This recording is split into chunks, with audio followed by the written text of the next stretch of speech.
Bear Grylls Adventures, the Simple Challenge.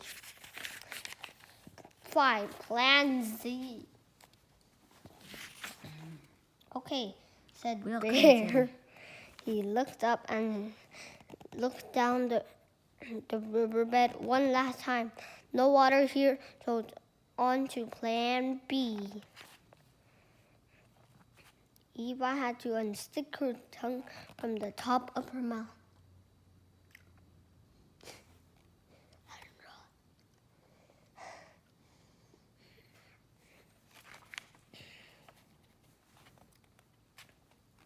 Plan B, this way. Bear led the way back up the other side of the dry riverbed.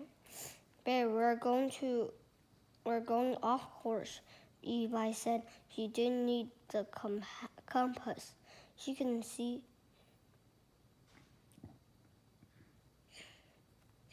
They were heading the wrong way, the mountains that way.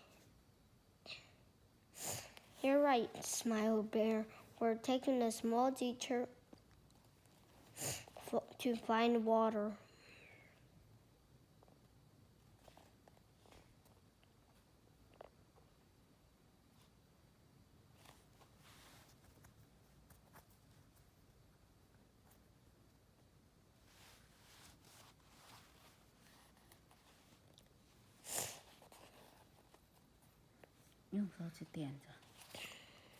You're right, smiled Bear. We're taking a small detour to find water.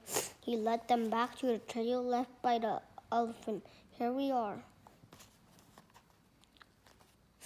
So there was water here. Eva looked around. She couldn't see it. Eva stared at Bear as he bent down and picked up one of the football-sized elephant dropping. What was he doing?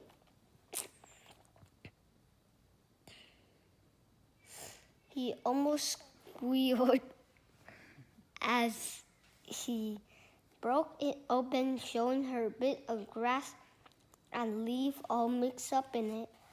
The smell was revolting. Elephants have very infinite digestion system, Bear said, but that means there's a very little bacteria. In fact, fresh dung like this is almost sterile, and it's packed full of water.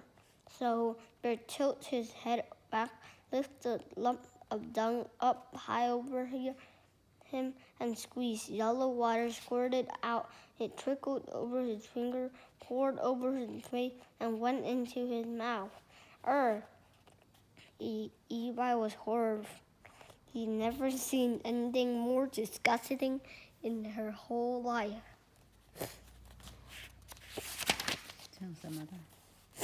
Bear smacked his lip and pulled his face.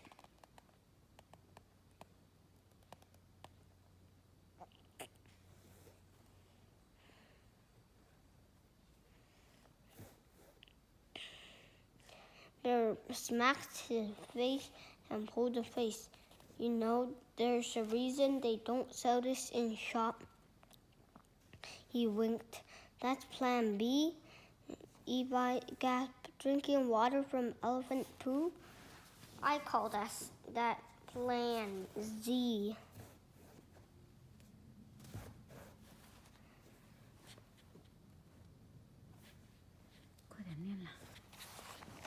Take your feet out of the sofa.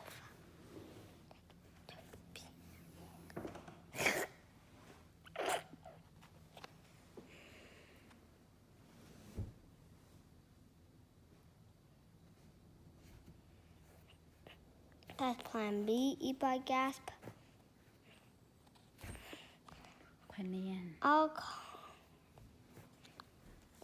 Drinking water from elephant poo, I'll call that Plan Z. Bear chucked the lump away and wiped his finger on the ground, and he clapped his hands together. And now, Eva, it's your turn. Levi felt the world spin around her. Can't we get water from anywhere else? Bear smiled reassuringly. This is an emergency. We're survivors, and survivors had to take what they're given. Bear looked at Levi. Water is life, and not having is death. So until we find more fresh water, we're stuck with what in the bottle. And what nature sent us. I don't really like drinking elephant poo, but I know that my body needs the water right now. Levi had never felt so thirsty. She knew that she was getting desperate, and that not having enough water was serious. Resolutely, Levi reached down and broke off a small lump of elephant dung. He tilted her head back. She lifted the poo over her, and she shivered. She closed her eyes. Levi told herself that it was about to drink a lovely, cool, clean water, and then she squeezed. In her hand, the poo felt like a lump of damp, crumbling mud. There was a little resistance, and she could feel the water coming out. Bleh. Levi forced herself to keep her mouth open and her hand up high as the water trickled into her mouth. It was disgusting. Immediately, when there was no more water coming out of the poo, she drew the lump away. She dried her face on the sleeve and then wiped her hand on the ground like Bear had. He was grinning her with a smile as wide as the salmon. That's only for emergencies, right? She panted, like when the nearest tap is 100 miles away.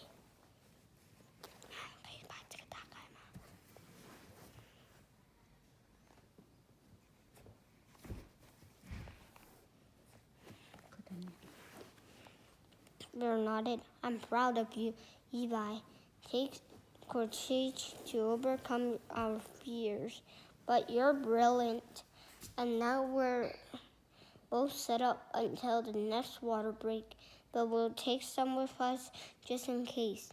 Survivors need to take what's offered and prepared.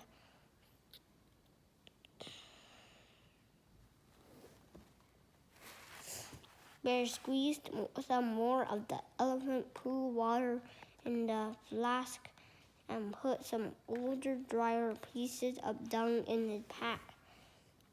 As they pushed on toward the distant mountain,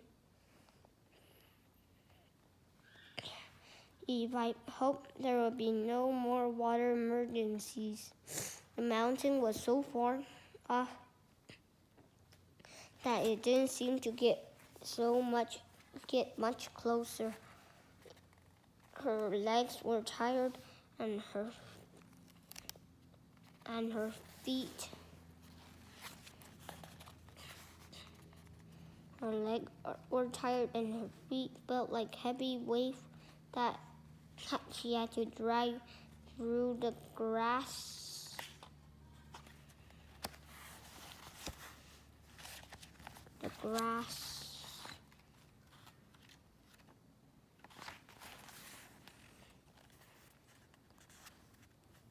The sun was getting higher and the heat was crushing. Her mouth was dry even with the pebble under her tongue, and she had a headache behind her eyes. Some were harder to name, like the creature that looked like massive cows with curved horns several things that looked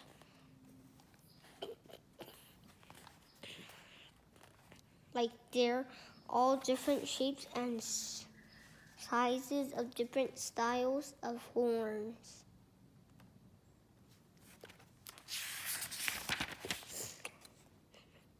The animals were at the far end of a huge patch of bare earth. Levi and Bear had stopped beside a dark rock at the side of a car. Levi started to walk off toward the animal, but Bear told her to hang on.